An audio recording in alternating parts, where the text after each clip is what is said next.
Mapagpalang araw po sa inyong lahat. Ngayon po ay November 17, 2023, Biyernes. At ating pong ninugunita ang kapisahan ni Santa Isabel ng Hungaria na manata sa Diyos. Ang ating unang pagbasa at pagninilay ay hinango sa Aklat ng Karunungan, chapter 13, verses 1 to 9. Napakahangal ang mga taong hindi nakakakilala sa Diyos. Nakikita nila ang mabubuting bagay sa daigdig, ngunit hindi nila makita ang Diyos na buhay. Pinag-aaralan nila ang kanyang mga nilalang, ngunit hindi nila nakikilala siya na lumalang sa mga ito. Sa halip, ang apoy, ang mabilis na hangin, ang unos, ang mga bituing naglalayag sa karurukan, ang rumaragas ang tubig at ang mga tala sa kalangitan, ang kinikilala nilang mga Diyos na namamahala sa daigdig.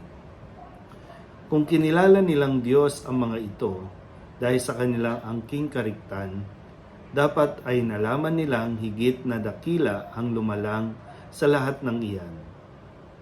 Ang Panginoong may kapal. Siya ang pinagmula ng lahat ng kagandahan, ang lumikha sa lahat ng mga ito. Kung namangha sila sa kapangyarihan ng mga ito, dapat nilang malaman na higit ang kapangyarihan ng lumikha sa mga ito. Sapagkat sa pagmalas natin sa kalawakan at kagandahan ng sanlilikha, makikilala natin ang lumikha. Baka naman hindi sila dapat sisihin ng lubos.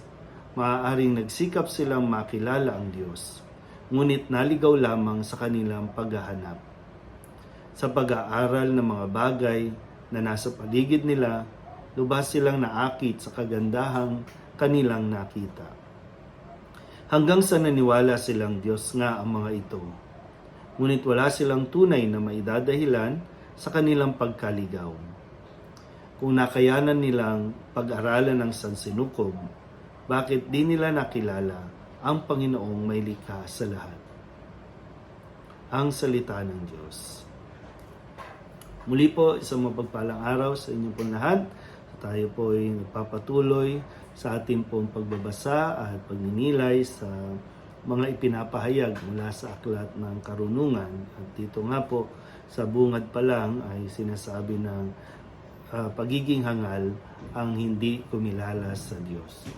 Kahit gaano pa tayo katalino, kung tutusin po, malayo-layo na rin ang narating ng tao sa kanyang pagtuklas at nais na matuklasan pa ang ibang mga bagay.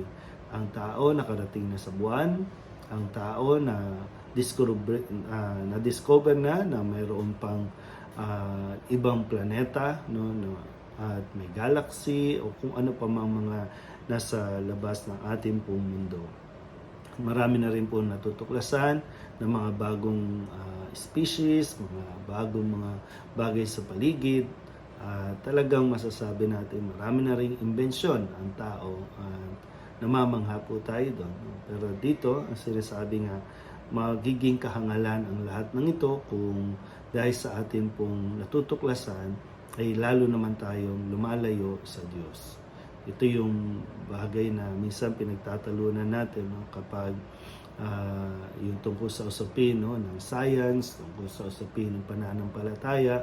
Dito tayo nagkakaroon ng komplikadong pamumuhay dahil nga minsan mas nag-aasta pang Diyos ang tao sa konting kaalaman na kanyang natutuklasan ay naki-question pati ang Diyos. Pero yun nga po, sabi dito, bakit hindi natin lubos maisip kung sino ang lumalang sa lahat ng mga nadidiscover ng tao.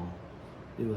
Kung tutusin, tama naman din, sadyang kailangan lang talaga natin na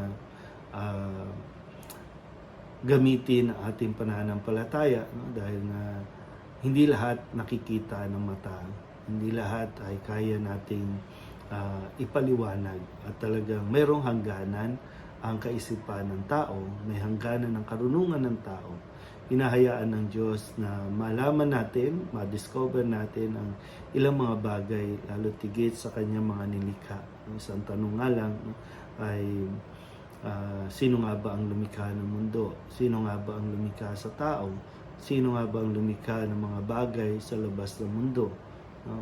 Pagamat na-discover natin ito, pero yung isang malaking tanong, sino ang lumikha sa kanila? Kahit yung mga bagay po na mayroong kakayanan na lumikha, pero meron pa rin meron pa rin lumikha dito. Sabi nga, kung sasabihin natin na nakilala mo o nakita mo ang Diyos, ay mayroon pang Diyos na lumikha dito. Kasi noon, no, yung mga practice nga noon, maraming tinuturing ng mga Diyos-Diyosa. No? May Diyos ng apoy, may Diyos ng hangin, may Diyos ng unos, may Diyos ng bituin, ang daming tinatawag na Diyos. No? Pero yun nga po, no, ang paliwanag sa atin ng Aklat ng Karunungan ay kung kaya natin din sagutin, sino ang lumikha sa kanila. O kung mayroon pa tayong natutuklasan, ibig sabihin, mayroon pang lumikha diyan. No? Ito yung misteryo, no, ng Diyos natin, misteryo ng Panginoon sa kung paano siya nagpapakilala sa pamamagitan ng mga nilikha niya sa ating pong paligid. Masasabi natin, no, kapag namamasyal na tayo sa ibang lugar, no, sa mga probinsya, napakaganda ng kalikasan, napakaganda ng paligid, at tunay nga mapapaisip tayo na sino ang lumikha dito. At yun ay walang iba kundi merong isang nilalang na higit na makapangyarihan, higit na nakakaalam ng lahat ng bagay sa mundong ito o maging sa labas ng mundong ito. Muli po, isang mapagpalang araw sa inyo pong lahat.